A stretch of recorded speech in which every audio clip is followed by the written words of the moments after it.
There's a British car on a driveway in Surrey. Hasn't been British in a decade. There's a name James Bond drove. Dodged bankruptcy 3 times. You'd think that's one company's problem. It's 9 of them, all in trouble right now in 2026. Some dying quietly, some rebuilt so hard their own fans don't recognise them. And the biggest collapse on this list isn't a company at all. If you're buying British, or you already own one, you need to see this, because the reason behind it isn't what you'd expect. If you've ever seen one of these on a country road, you'll know it before you hear the engine. No roof, no doors half the time, a windscreen the size of a dinner plate, and a driver grinning like he's just escaped something. That's a Caterham. It's been built to more or less the same recipe since the 1970s. Strip away everything you don't need, keep the weight down, keep the joy up. Colin Chapman's old Lotus 7, reborn and refined by a small team who've spent 50 years refusing to complicate a good idea. And that refusal is exactly what's catching up with them now. Caterham has survived 2 oil crises, a recession that flattened half the British motor industry, and decades of bigger rivals writing it off as a hobbyist's toy. It's outlasted all of them by doing one thing brilliantly and nothing else. But 2026 doesn't reward one thing brilliantly. It rewards electrification, software, emissions compliance on a scale that a company building a few hundred cars a year simply cannot afford. Tightening emissions rules across Europe and Britain are squeezing small volume petrol manufacturers particularly hard, because the cost of compliance doesn't scale down with the size of your production line. A company selling 40,000 cars a year can absorb that cost. A company selling a few hundred cannot. And Caterham doesn't have the luxury of a parent company with deep pockets funding an EV transition in the background. It has to find that money itself from a product that is, by design, about as far from an electric future as you can get. There's something rather moving about that. In an industry racing to reinvent itself, here's a company that built its entire identity on refusing to change, and now finds itself asking whether simplicity itself can survive. It's the underdog story British motoring does best. Whether it has an ending is another matter entirely. Now, if Caterham does one thing brilliantly, Morgan does something almost eccentric by comparison. It builds cars the way it built them 90 years ago. Ash wood frames, hand-beaten aluminium panels, a factory in Malvern where you can still watch a craftsman shape a wing by eye, not by robot. It is, by any modern definition, an utterly mad way to build a car in 2026. It's also exactly why people love it. Morgan is Britain's oldest independent sports car maker, and it has survived by selling something no factory line can replicate. The sense that a human being, not a machine, made your car. Customers wait months, sometimes over a year, for a car that will need running in like a pair of new boots. That's the appeal. That's also the problem. Handcrafted manufacturing is achingly expensive, and it caps production at a level that makes real growth almost impossible. Morgan's customer base, by its own admission, skews older, people who remember when every car was made this way, rather than people discovering it for the first time. And now the company faces the same question every heritage brand eventually faces. How do you modernise? How do you bring in new buyers without sanding away the very thing that made you special in the first place? Go electric, and you risk becoming just another small car company with a nice badge. Stay exactly as you are, and you risk becoming a museum piece that happens to still take orders. Morgan is threading that needle right now, in real time, and nobody, including Morgan, is entirely sure which side of the line they'll land on. Here's one that should have been the greatest comeback story in British motoring. It wasn't. TVR, for those who don't know it, built some of the most unapologetically raw, occasionally terrifying sports cars Britain has ever produced. No traction control on some models. No safety net. Just a snarling engine and a driver who knew exactly what they were signing up for. The brand went quiet in the 2000s, and then, in 2017, came the announcement everyone had been waiting for. A new TVR Griffith. A return to form. Deliveries expected within a couple of years. That was nearly a decade ago. The Griffith has been delayed, redesigned, delayed again, and as of 2026, still hasn't reached meaningful production. Funding has been a persistent, well-documented struggle. Plans to build at a new factory in Wales came and went. Every 18 months or so, there's a flicker of news. A new investor, a new date, a new render of the car. and then silence again. This is, in its own way, a more painful story than an outright collapse. A company that simply died would at least have an ending. TVR has neither died nor lived. It exists in a strange purgatory of promised comebacks, where the brand slowly fades from public memory, not through failure, but through the simple passage of time. Every year without a car on the road is a year where fewer people remember why they were excited in the first place. That's not a crash, that's something slower, and in some ways sadder. Now here's a genuinely fascinating one, because Lotus isn't struggling in the way the others are. Lotus is thriving, by most financial measures, and that's exactly what's causing the argument. Colin Chapman built Lotus on a single ruthless philosophy. Simplify, then add lightness.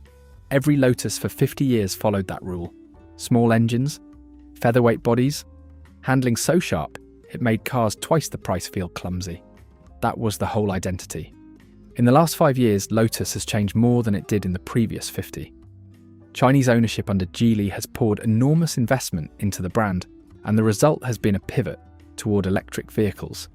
Large, heavy, technologically dense electric SUVs and Grand Tourers that share almost nothing with the philosophy Chapman built the company on.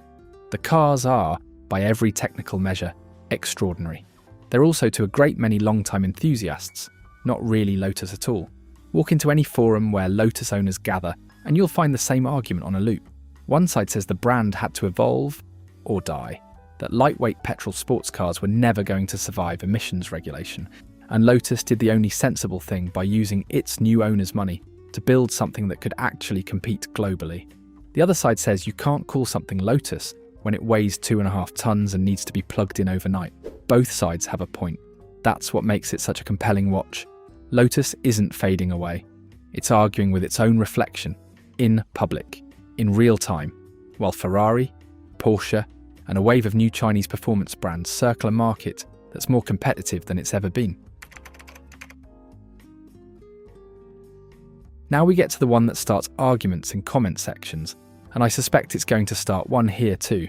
MG, the Octagon badge, the Roadsters, Abingdon, the whole romantic story of British sports car racing, is one of the best-selling car brands in Britain today, genuinely, remarkably successful.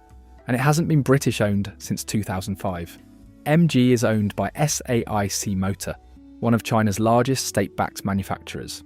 The cars are designed, engineered, and built around a global strategy that has very little to do with a factory in Oxfordshire, and everything to do with competing on price and equipment across dozens of markets simultaneously. And yet the marketing, quite deliberately, leans hard into the heritage. The badge, the name, the idea of a plucky British sports car brand, even as the actual company behind it operates an ocean away. Here's the uncomfortable truth for anyone who loves the story of British motoring. None of that heritage-leaning marketing is technically dishonest. MG is a British name with a real history, but it isn't a British company anymore in any meaningful sense of ownership, engineering or manufacturing. And the sales figures, which are genuinely strong, exist somewhat separately from that question. You can buy an MG today and get an excellent car for the money. What you're not buying is what the badge implies you're buying. Whether that bothers you is entirely a matter of what you think a car brand actually owes its customers, the product or the story. Now, before we get to the top 4, and this is where things get genuinely dramatic, if you're finding this useful, do me a favour and hit that like button. Drop a comment telling me which of these surprised you most, and if you haven't already, subscribe and tap that notification bell. We cover the real stories behind British brands, old money, and the world that built this country every week, and you'll want to see what's coming next. Here's a name that, on paper, should be untouchable. A Formula One team with a trophy cabinet most manufacturers would sell their headquarters for. A road car division that builds some of the most technically brilliant supercars on Earth. And yet McLaren Automotive has spent much of the last few years in genuine financial difficulty. The ownership structure has been restructured more than once, with fresh investment brought in to stabilise a business that was, by its own admission, under real cash flow pressure. Building a supercar is staggeringly expensive.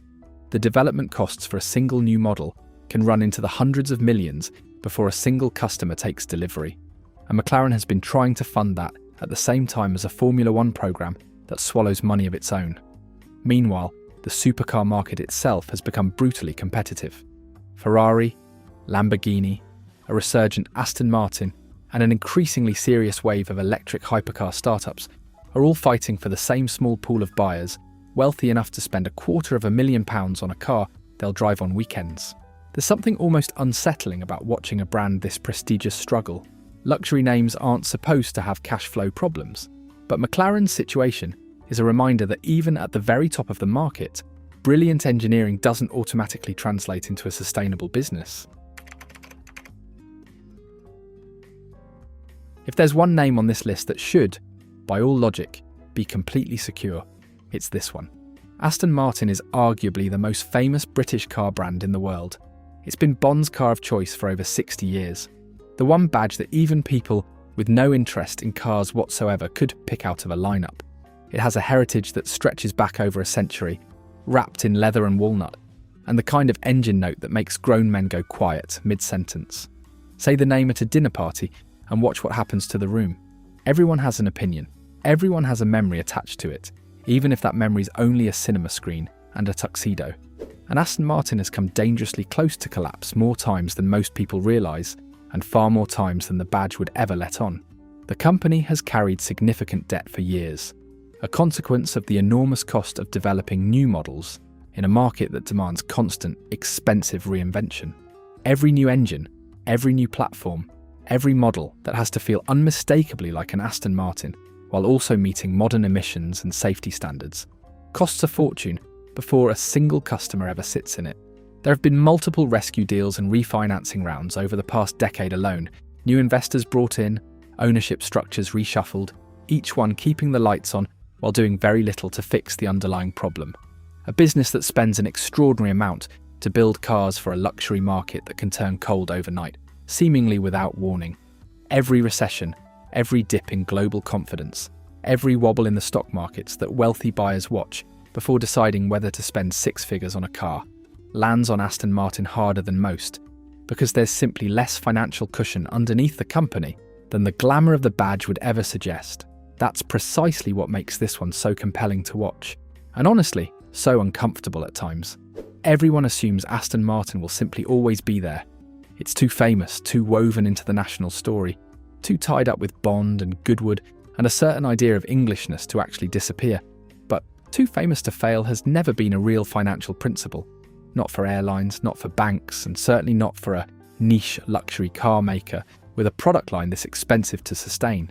Aston Martin's history over the last 20 years is essentially one long, quiet demonstration of exactly how close famous can get to gone, time and time again, while the badge on the bonnet never once let the public see the strain underneath. And one that, depending on who you ask, is either the boldest gamble in modern British motoring or the strangest act of there isn't really a middle ground on this one. People tend to feel strongly, one way or the other. In 2024, Jaguar did something almost no established car company has ever dared to do. It discontinued its entire existing lineup. Every saloon, every SUV, every model that had carried the badge proudly for years, before a single replacement was ready to take its place. Not a gradual phase-out, not one model retired while another quietly took over. The whole range gone, all at once. Dealers were left standing in echoing, empty showrooms with nothing to sell to customers walking through the door. Loyal buyers, some of whom had bought Jaguars for 3 generations, people whose fathers had bought Jaguars, had nothing new to walk toward, and no clear timeline for when that might change. Then came the rebrand, a striking, deliberately provocative new identity built around the phrase, "copy nothing," stripped almost entirely of the leaping cat and much of the visual language that had defined the brand for a century. No heritage in the advert, no engines, no history, just an idea, and a very bold bet that the idea alone would be enough. The reaction was immediate, and in places genuinely brutal. It became one of the most talked about and mocked brand relaunches in recent memory, the kind of thing that dominated conversation not just among car enthusiasts, but well beyond them. Sales figures collapsed in the interim, exactly as you'd expect when a company removes its entire product range and simply asks customers to wait, with faith as the only thing on offer. The new luxury electric models being promised as Jaguar's actual future aren't expected to arrive in meaningful volume until 2027, which means the brand has been running on heritage, goodwill, patience, and very little else for the better part of 3 years. An extraordinarily long gap for any customer, however loyal, to hold on through. Here's what makes it genuinely fascinating, rather than simply sad. This wasn't decline through neglect, or a company slowly fading because nobody was paying attention. This was a deliberate, board-approved decision to burn the whole thing down in front of everyone and rebuild from nothing, betting the entire company on a luxury electric relaunch that, as of right now, still hasn't actually happened. It is, without question, one of the most dramatic transformations any major car company has attempted in modern history, anywhere in the world. Whether it's remembered in years to come as visionary or catastrophic depends entirely on what happens in the next 18 months. And right now, genuinely, nobody knows which way it's going to go. And here's where we zoom out, because the biggest collapse on this list was never going to be one more obscure name buried at the bottom of a countdown. It's the whole picture. It's everything all at once. Think about the badges that used to define British motoring, sitting on driveways and outside terraced houses from Cornwall to Aberdeen, in every town, on every high street, parked outside every school gate in the country. Rover, gone. Austin, gone. Morris, gone. Triumph, gone. Names that once represented the everyday British car, the ones your grandfather drove to work, the ones that carried entire families to the seaside every summer for decades, simply don't exist anymore.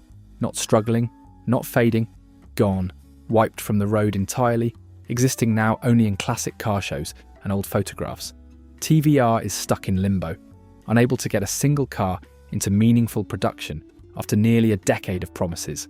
Jaguar has torched its own identity in full public view and is rebuilding from the ashes, hoping a gamble on an unproven future pays off before its patience, and its customers' patience, runs out. MG, one of the best-selling names in the country today, hasn't been British-owned for 2 decades, and most of the people buying one every week don't know that or don't care. Lotus has transformed so completely that its own longtime fans argue, genuinely and often bitterly, about whether it's still the same company their fathers loved. Manufacturing that once anchored entire towns, gave entire communities their identity and their wages, has been moving overseas for years, chasing lower costs and looser regulation, taking the jobs and the pride that came with them along with it. And Chinese manufacturers, brands that most British buyers had never even heard of 5 years ago, names that would have meant nothing at a dinner table in 2020, are now taking market share directly from the names on this list, not by growing the pie, not by bringing new buyers into the market, but by eating someone else's slice of it, one sale at a time. None of these are separate accidents, and none of them happened in isolation. They're symptoms of the same underlying story, a century of British engineering pride colliding head-on with regulation, global competition, and ownership structures that increasingly sit thousands of miles from the factories themselves, making decisions about British brands in boardrooms that have never seen a British road. Some brands are adapting, genuinely trying to find a way through. Some are pretending nothing has changed, hoping heritage alone will carry them. And some have simply stopped existing, quietly, while the rest of us weren't looking, their names slipping out of conversation one generation at a time, until nobody under 30 even recognises them anymore. That's the real collapse. Not one company, an entire legacy, being rewritten in real time, and most people driving past a Jaguar showroom or an MG dealership today have no idea they're watching the final chapters of a story that started over 100 years ago, in workshops and factories that, in most cases, don't even exist anymore. So, which one of these caught you off guard?